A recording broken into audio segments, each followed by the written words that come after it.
Alright, so the first thing we're going to be having you guys do is take a poll about police brutality using the website Poll Everywhere. So everybody take out your phones, please. Copy this link in real quick. Actually, don't copy the link in. Don't copy the link in. So yeah, okay, so at the top, you're going to want to plug this link into your phone, or you can do it with texting. Either way, it should work. It might be a little easier to do it on the actual website link. So once everyone's in, you can go ahead and get started.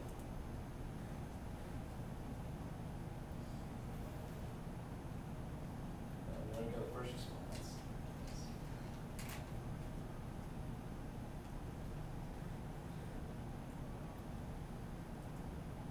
So once again, anonymous, nobody will ask you about the way that you answered.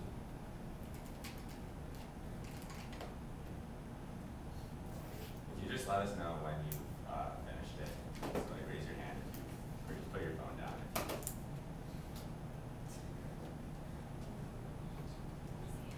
Interesting. So it looks like the majority of y'all do feel safe by police officers.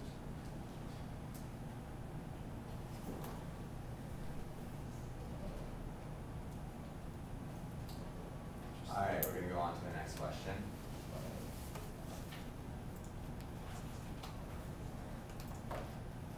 So now this one should be active. So do you feel protected by the Georgia Tech Police Department?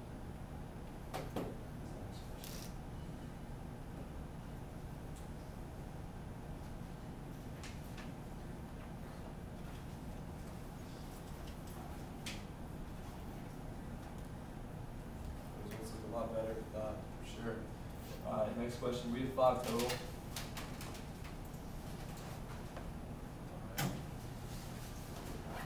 Excessive use of force by the police is a problem in the United States. So I'm sure you guys have all seen a lot about this recently in the news, social media.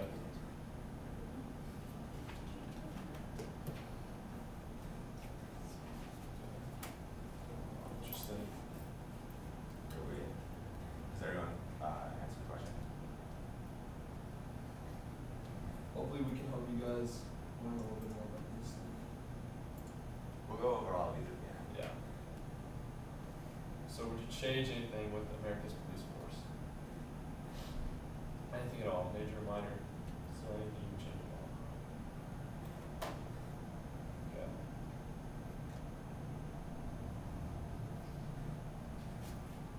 Interesting. Alright. So, last question. Do you think that race has anything to do with police brutality?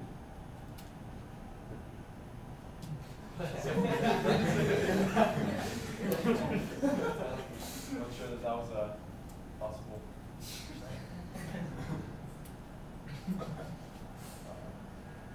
So we'll take this poll again at the end. Just kind of wanted to get some questions out, get you guys thinking about our topic today, which obviously is police brutality.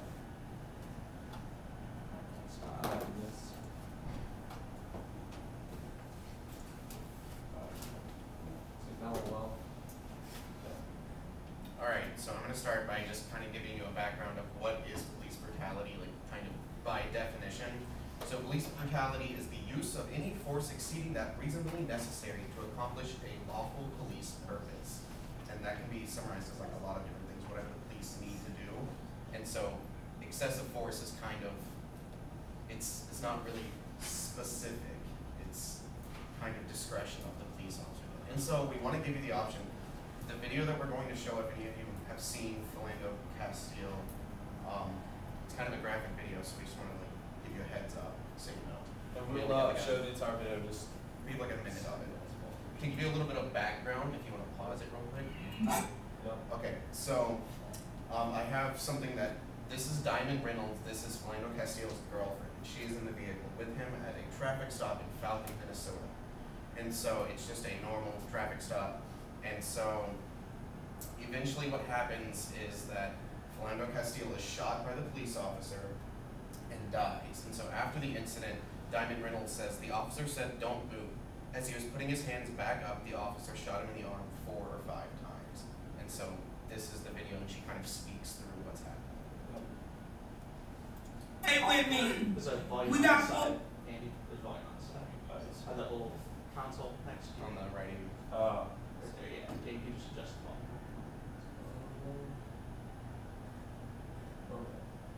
On the panel? Yeah. Keep going, Yeah. keep going to the right. There you No, go. on the, Left. Yeah. A little more. The So big the- panel. keep going to the right, on the other table. Oh. You can adjust the volume on there. Alright. A little early. Over for a busted tail light in the back. And the police just, he's covered. He killed my boyfriend. He's licensed, he's carrying, so he's licensed to carry. He was trying to get out his ID and his wallet out his pocket, and he let the officer know that he had a firearm and he was reaching for his wallet. And the officer just shot him in his arm. We're waiting for back. I will, sir. No worries. I will. He just shot his arm off. So, you guys get the point. Right on.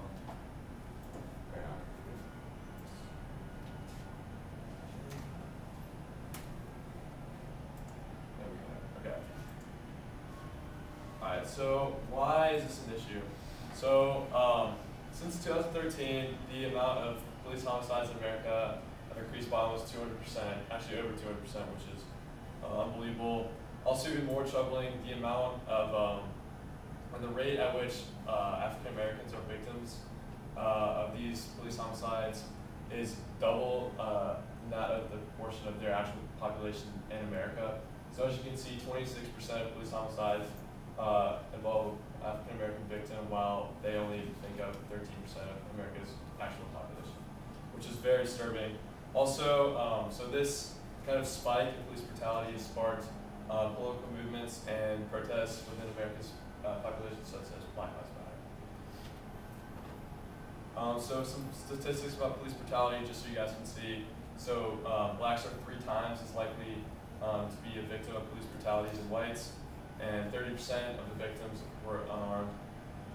Also, so 90% of these cases of 2015 did not result in a police officer being charged with any type of penalty.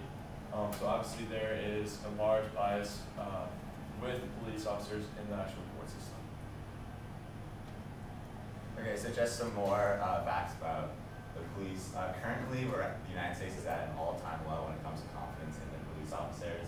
A poll by Gallup found that only 52% of the United States population feels confident and safe and protected by the police. This is the lowest it's been in 23 years since they've been keeping track of this. And so yeah, in 2015 there were roughly 2 police shootings a day, which is nearly twice the rate that it had been the decade previous. And another thing we want to bring up is that obviously policing is an incredibly difficult job. It's not like any other profession you have. It's incredibly stressful, it's incredibly dangerous.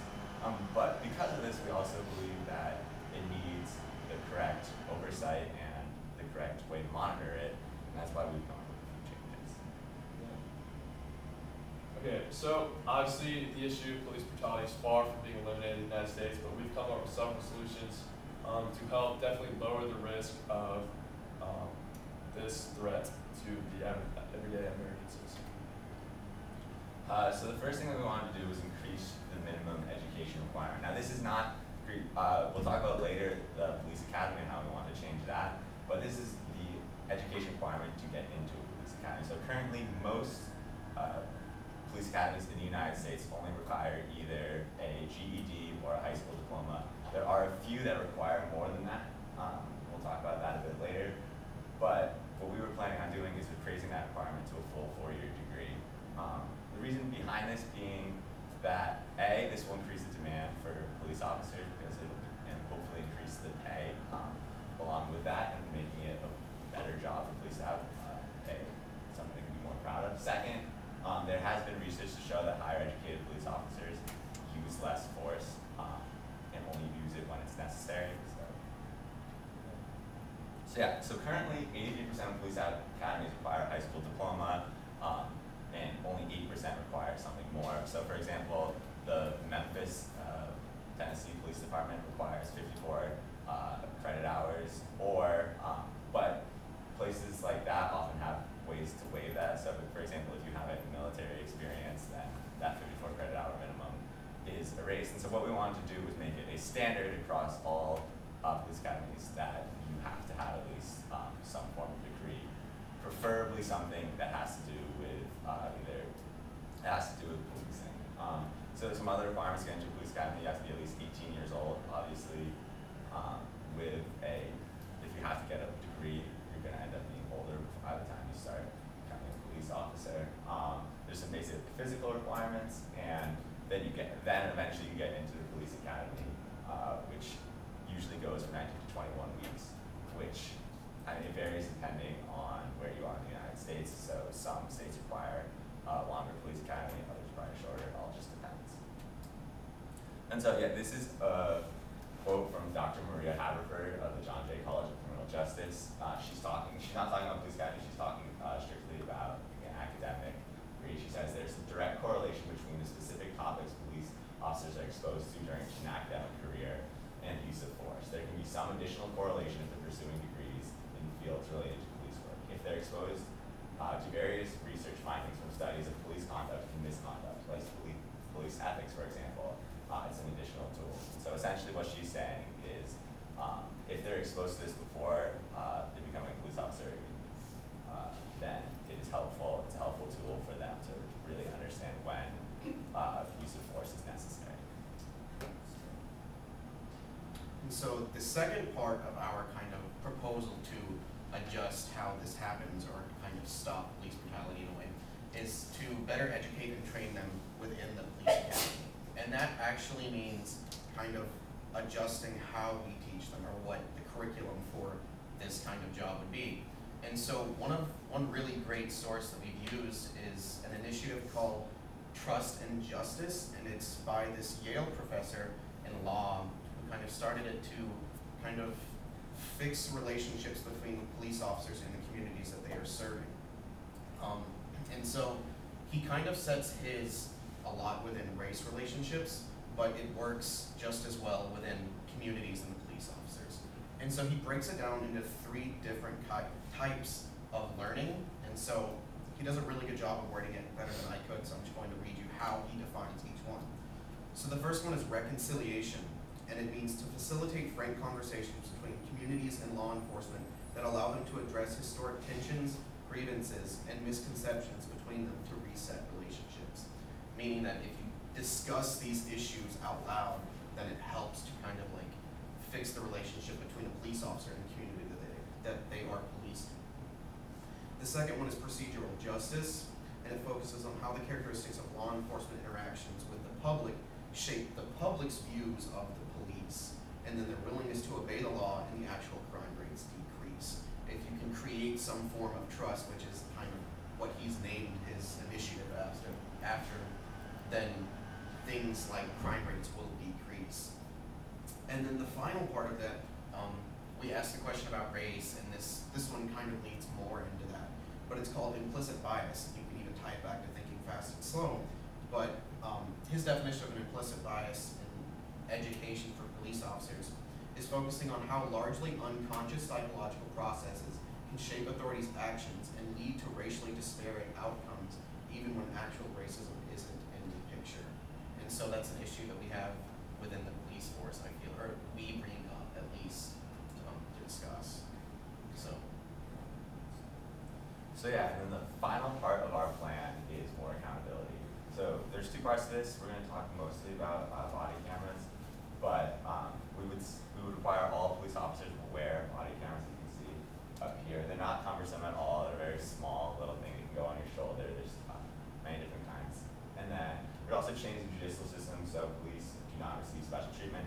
So how it works now is the same people who are prosecuting other criminals are also the ones prosecuting police officers, and obviously they work together every day. Police officers are the ones bringing in the criminals. Prosecutors are the ones bringing them to court. Obviously there's a relationship there, and there's no way you can try someone without having that bias. We've worked with them in the past, and so we want to create special prosecutors for police officers so they can handle that fairly and without any bias. And so on the subject of body cameras, there is a study, and this is the study that when people talk about body cameras, this is the one that they cite most often.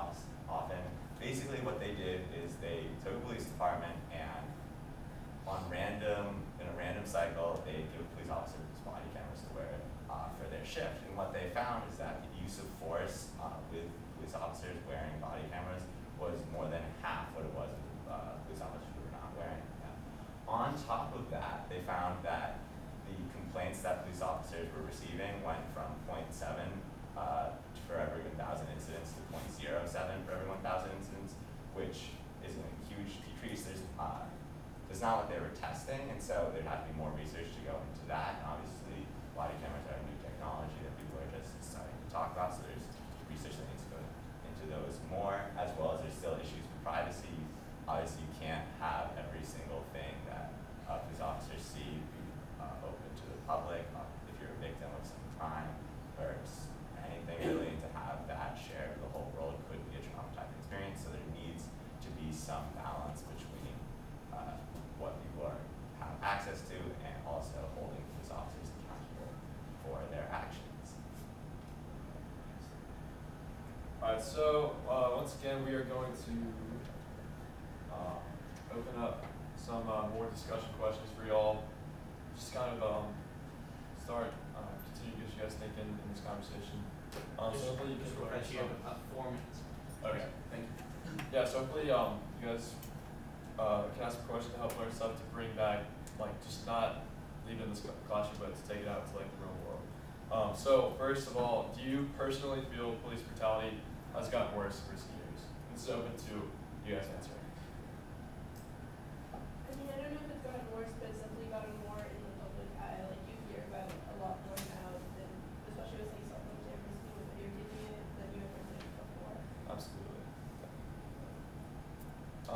Okay, so have any of your responses to the survey changed since seeing presentation and all the facts changed? And why, if they have changed? If they haven't either, where did you get your answers? We can pull up the answers too. We can talk about that. So, let's see. Just gonna cycle through them one more time. So does anything about this surprise you? Do any of these answers surprise you in any way? Or is this basically what you're expecting? And if so, why?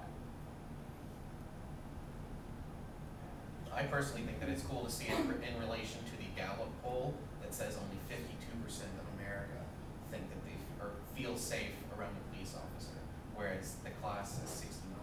So I mean, I think it's really sad that like we don't all feel confident in where like police sometimes Yeah, feel I agree safe with that. because like that's their entire purpose.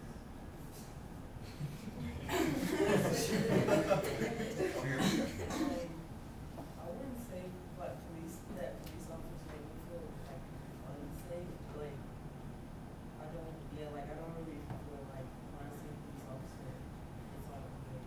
I feel safer in my house. Yeah, I agree. I think most of us can agree that Georgia Tech Police does a great job, which is great. But I know the interactions kind of change once you go from Georgia Tech Police to Atlanta Police. It's definitely a lot different sort of interaction field. So. Does anyone have any comments on? Alright, so.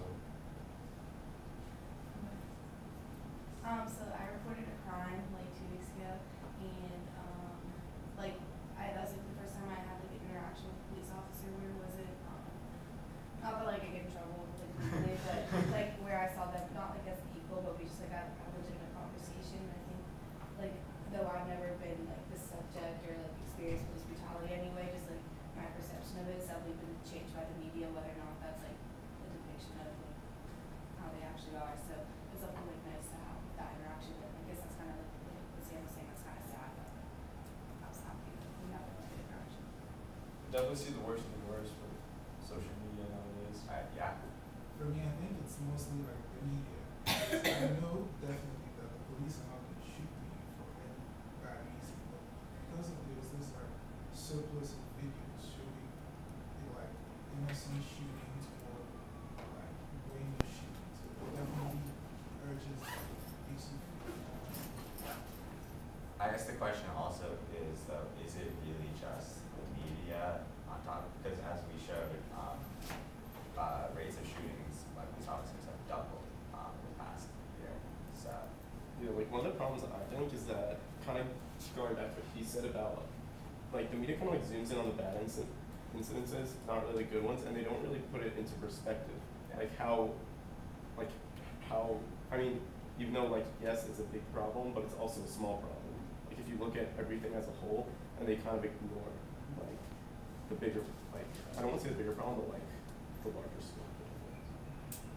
Also, I think that like the reason it's gone up so much could be that the quality of police officers have gone down a lot because like you think about it, the current police force when they were younger, there was that whole like Vietnam War time where the hippies were calling police officers pigs and like it was really they were poorly portrayed, and so that generation went on to become cops and they were really in demand. So we like the bottom of the crowd ended up being police force. That's a great point. Definitely, I support what he said because, like, not to support what the police officer did, but like, look at it from his perspective. Okay, the person also had a gun. That guy also had a gun. Right. It's not. I'm not supporting what he did. Probably overreacting, but so sometimes I think we zoom in on probably the victim's view than the police officer. So that's kind of Yeah, like exactly what we try to combat with our proposal, is like trying to train a police officer to better handle that situation so that he doesn't overreact. Then you're right, because in that video you don't know exactly what's happening like leading up to when it was starting to record, so yeah, it's a great point. One of my friends is a police officer, and he became one when he was like 18. And he said that one of the scariest things about being a police officer is you don't know what that other person's going to do. Exactly. You don't know how they're going to respond. You don't know what they're going to do. So even though it seems like they're like they may seem intimidating or whatever, from their side they also get scared of the experience. Yeah, they definitely throw their life on the line then, so that's definitely why we want to advocate for higher training, higher requirements. Yeah. I think you guys, we got just 20 minutes, so unless anybody wants to keep going. Go ahead and give them a round of applause. So, very brave going first. Then we'll have a relatively high bar, right? So, reach up to. So, we only have this presentation.